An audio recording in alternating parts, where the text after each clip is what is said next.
I think that it's okay to change your mind when presented with new compelling data, which is something that I think that a lot of our society has struggled with. That they make their mind up and that's their opinion and that's their stance.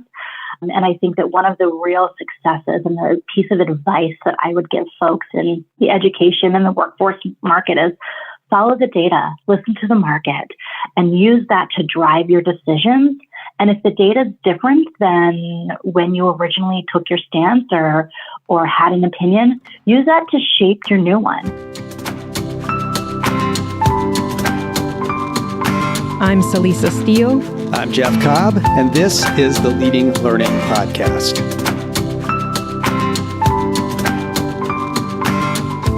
Welcome to episode 301, which features a conversation with Jenna Cohen, Workforce Product Manager at ACT. We're guessing most listeners are familiar with ACT, the college entrance exam, but ACT, the organization, is deeply invested in workplace success, which is the focus of this conversation. Jenna's interest in answering the question, why are so many students not prepared for the workforce, has shaped her career and brought her to ACT in July 2021. Jenna and Celisa talk about ACT's WorkKeys products, its National Career Readiness Certificate, and its Work Ready Communities program. Jenna emphasizes the necessity of listening to the market and the need to use data and research to truly understand market needs and solve real problems. A good idea for all learning businesses. Jenna cautions against relying on outdated data, pointing to the pandemic as an example of how quickly things can change. She also points to listening and relationship building as critical ingredients in good partnerships with employers. Celisa and Jenna spoke in April 2022.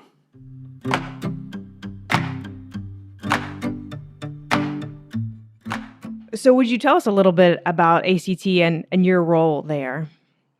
Absolutely. So I am the Workforce Product Manager. And what that means is I oversee all of the visioning work, the product improvements, the day-to-day, everything from creation inside from our content team to externally facing how workforces, businesses, community colleges, and even the K-12 market use our assessments in workforce as well as our curriculum. A little bit about ACT is a mission-driven nonprofit organization dedicated to helping people achieve education and workplace success. And I think it's really important to share a little bit about our North Star. We exist to fight for fairness in education and create a world where everyone can discover and fulfill their potential. And most importantly, our mission is helping people achieve education and, for this audience especially, workforce success. And I definitely want to come back to that North Star. I know I have at least one question I know I want to get to, but Absolutely. I think to start off, I just want to talk a little bit about some of the things that I know that ACT is doing. I tend to associate ACT with that college entrance exam, but I know that ACT, the organization, does much more. And in particular, I was curious about WorkKeys and then the National Career Readiness Certificate. So would you tell us a little bit about those and maybe what prompted ACT to create those assessments and the certificate? Yeah, absolutely. So a lot of us educators like myself and hopefully some listeners know a lot about college and career readiness standards. And when you hear the ACT, that really rings the bell of college readiness. Where WorkKeys and the NCR comes into play is around that career readiness mindset. So think about students and individuals who are seeking jobs, individuals who are already in jobs, and individuals who may be looking for a change. That are looking to gauge their readiness in that foundational level of workforce skills.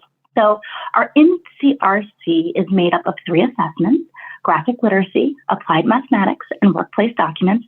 Each assessment is about 55 minutes in length, and you can earn a bronze, silver, gold, or platinum. Each of those levels are associated with skills, and soon we hope to be able to share information around some digital badging that we're doing with your NCRC. The other part of your question is what made ACT think about this is I kicked us off with sharing information around how the ACT really speaks to that college readiness model. And we know that a component of success isn't just going to that 4-year institution and getting a degree, because that doesn't always lead to a job. And it doesn't always mean that you are ready and have those foundational skills it takes to be successful in the workplace, those job readiness skills.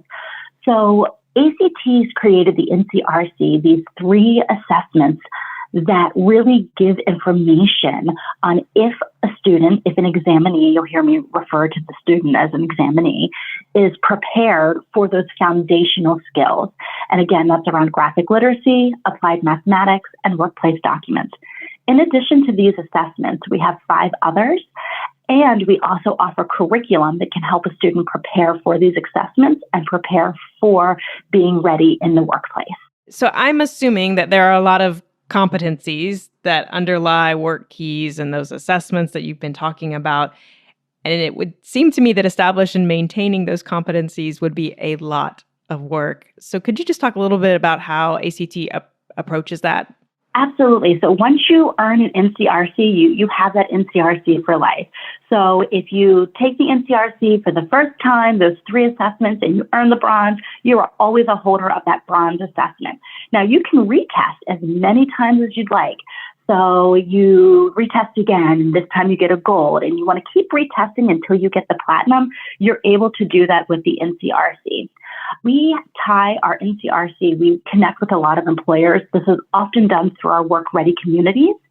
And oftentimes, the different levels of the NCRC will be tied to different jobs available with some of our workplace partners. So you might see the bronze level as that entry-level position where you're just starting out, you have the minimum skills to be able to do that entry-level position. Or you might see that platinum tied to a higher level within the organization that could offer more benefits, more pay, depending on what the employer needs. And so you brought it up there, the fact that you work with employers to try and set some of these competencies. How do you go about that work, and how do employers help shape and inform the workforce development offerings that you put out there? Absolutely. That's a great question. So ACT does job profiling, where we have our group of industrial organizational psychologists, our research team, work with the employers to really define what the skills are that are needed for that career readiness, that job readiness and information with the different employers. And oftentimes we will, after the profiling is complete, we will recommend, say, the NCRC, these 3 assessments are a really good fit. However, or in addition to rather, the WorkKeys business writing assessment is something that would be really beneficial for your workplace as well.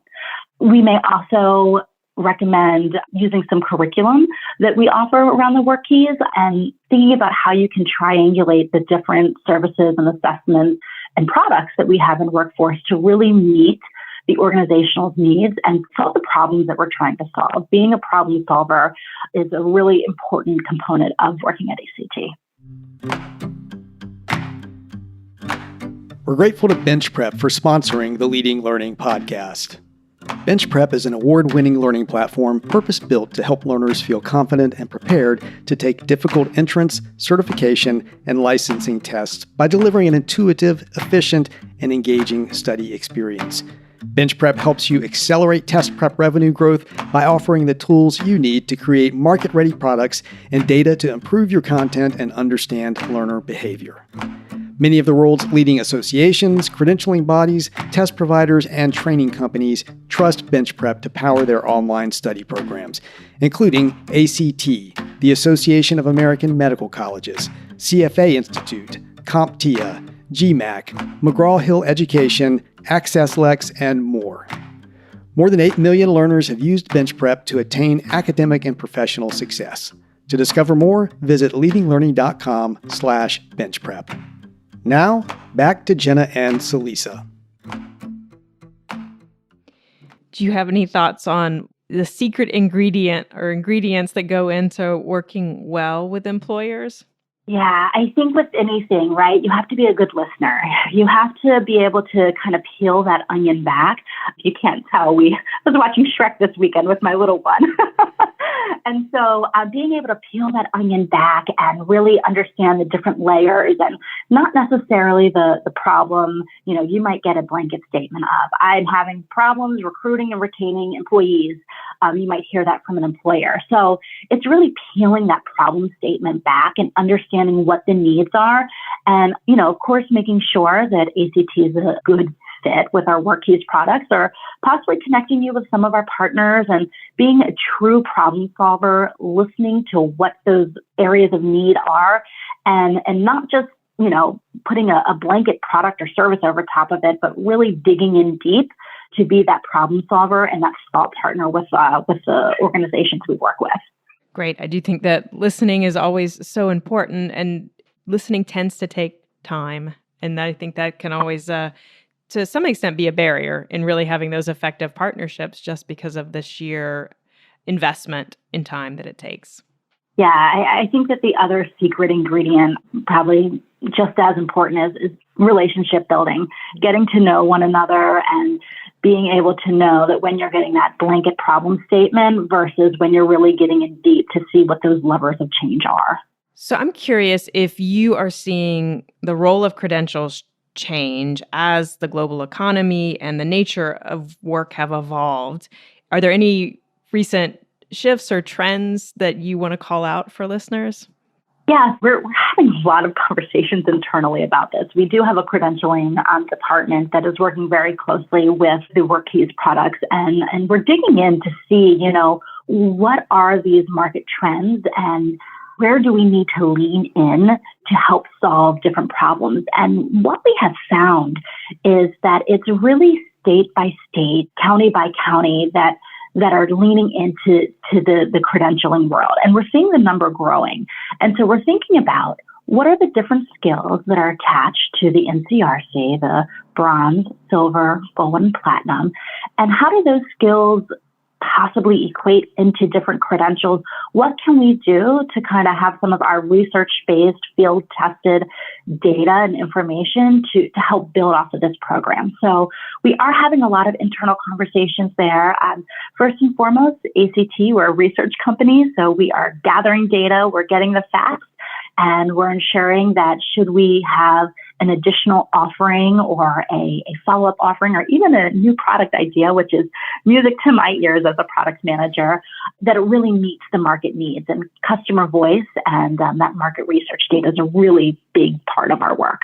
In terms of trends or shifts, I was wondering if you wanted to say anything about micro-credentials or stackable credentials, or I know you mentioned digital badges coming to perhaps play a role in the around WorkKeys. So any thoughts there around those sorts of trends? Yeah, I think that in this COVID world, or next phase of COVID, do I even say that we're living in, that we're seeing a lot of unique opportunities come out of the market. And one of them that I'm seeing more and more of is that 4-year degrees aren't the bee's knees. And I'm not throwing any shade. I think that education is very important. Education is what makes our lives rich. But I think that folks are learning that some of these stackable credentials, some of these micro skills, some of these different alternative means of showing what you can do and maybe where you have room for growth are really valuable to employers. That, they say, how do you eat an elephant? One bite at a time. And so these credentials do a really nice job at showing what are the specific skills, what are the specific components that I need for a new employee to do, and how can I use these to prove that and to leverage it to help build my organization.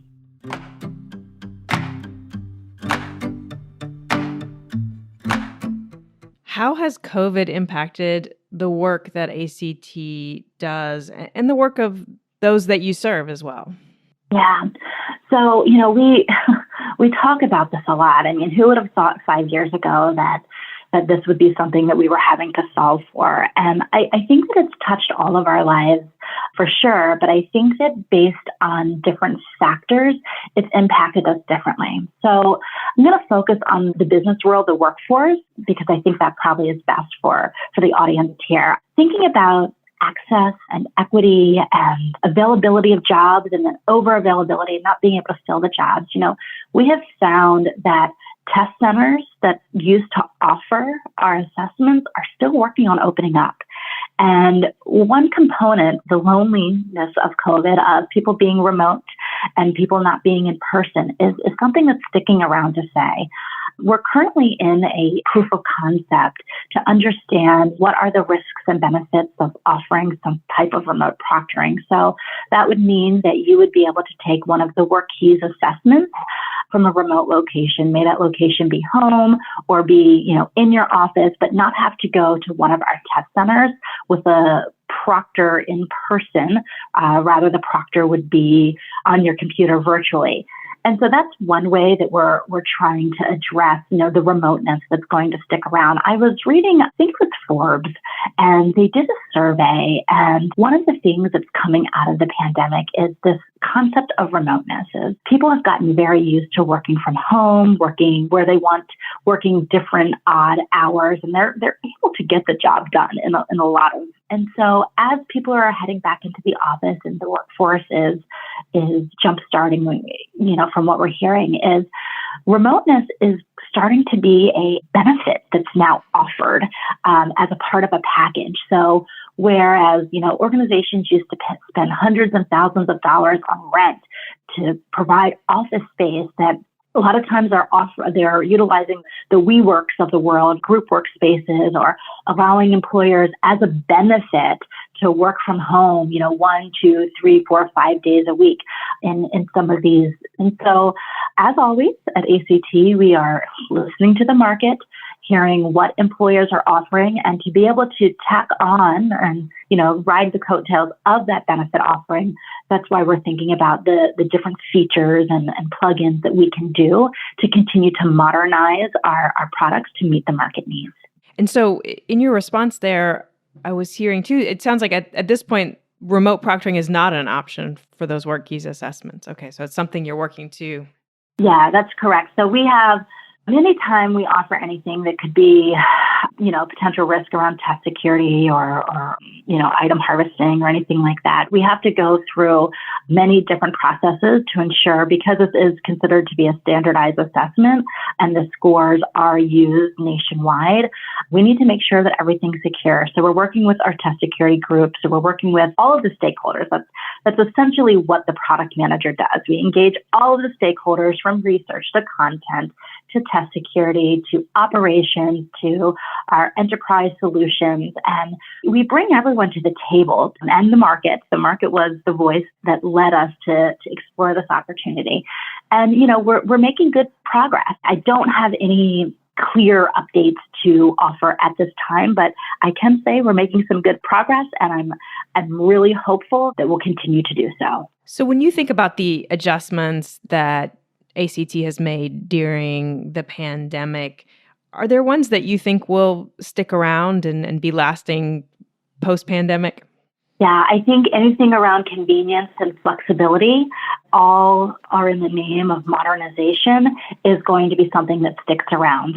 We're hearing employers flex and bend and pivot to do that. And I think ACT, WorkKeys, we're going to have to continue to follow suit to be a good partner. And so you mentioned it, and I know from doing a little bit of research and reading up prior to our conversation that ACT is really committed to fighting for fairness in education and creating this world where everyone can discover and fulfill their potential.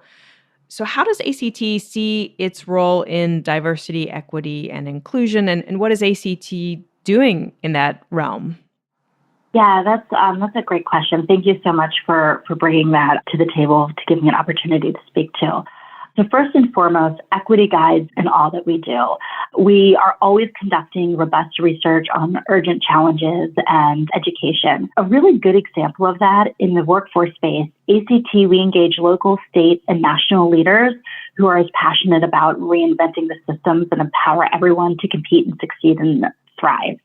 For example, last year, a decade after a tornado destroyed nearly 1/3 of the city of Joplin, we celebrated Missouri's 89% participation in work-ready communities, with 102 of the 114 counties in the state participating.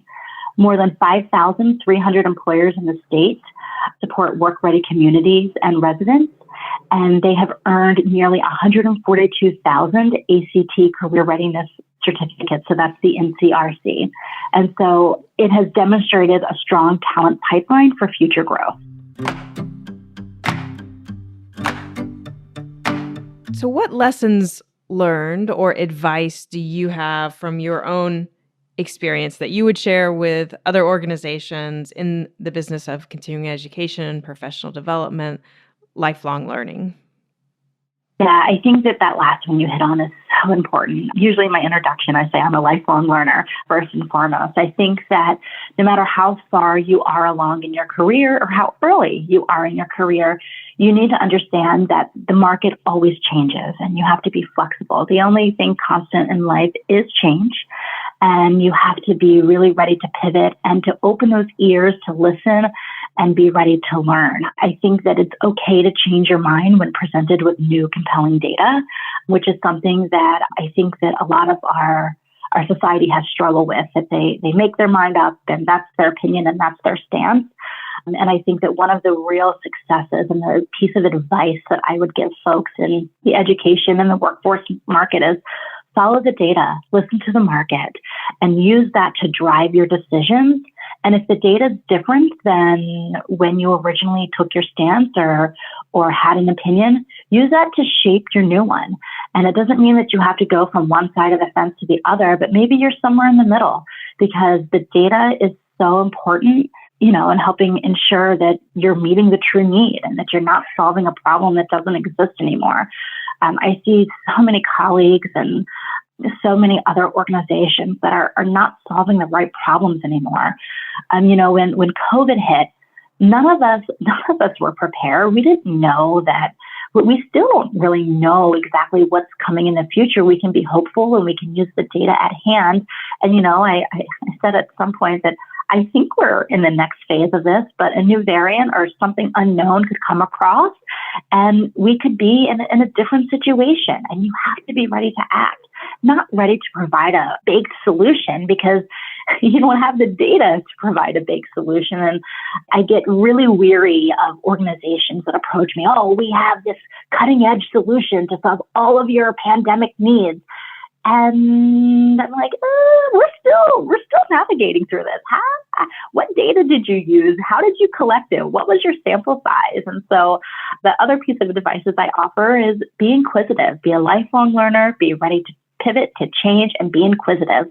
To me, those three components will really ensure that you're solving the actual problems and not problems that have already passed and may still be there or may not matter anymore. Is there anything else that comes to mind that we haven't had a chance to talk about yet? We've touched on this a little bit, but I'd really like to just reemphasize just how important it is to understand just how complex the workforce ecosystem is.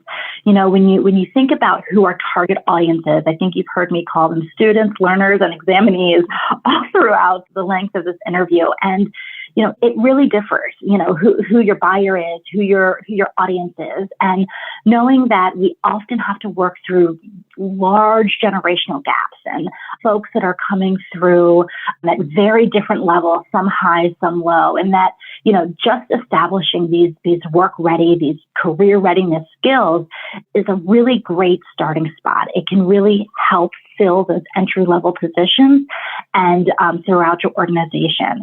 And I also think that, as we also focus on the complex ecosystem, that we really focus on how valuable the work-ready communities are.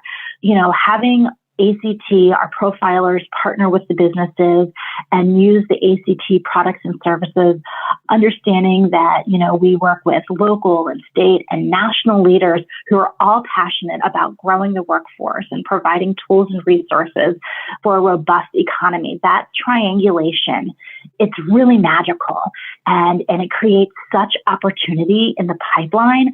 It's really, when it works and everybody's on board and all hands in, we see just magic happening. Jenna Cohen is the Workforce Product Manager at ACT. We encourage you to learn more about the ACT Work Ready Communities program Jenna mentioned in the conversation. You can find links to that and the ACT website in the show notes for this episode at leadinglearning.com/episode 301. At leadinglearning.com/episode 301, you'll find links to connect with ACT on various social media platforms and to connect with Jenna on LinkedIn.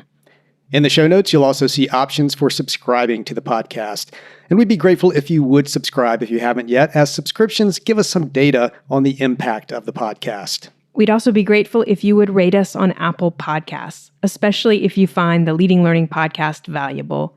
Jeff and I personally appreciate it, and reviews and ratings help us show up when people search for content on leading a learning business. Go to leadinglearning.com/Apple to leave a review. Lastly, please spread the word about Leading Learning. At leadinglearning.com/episode 301, there are links to find Leading Learning on Twitter, LinkedIn, and Facebook. Thanks again, and see you next time on the Leading Learning podcast.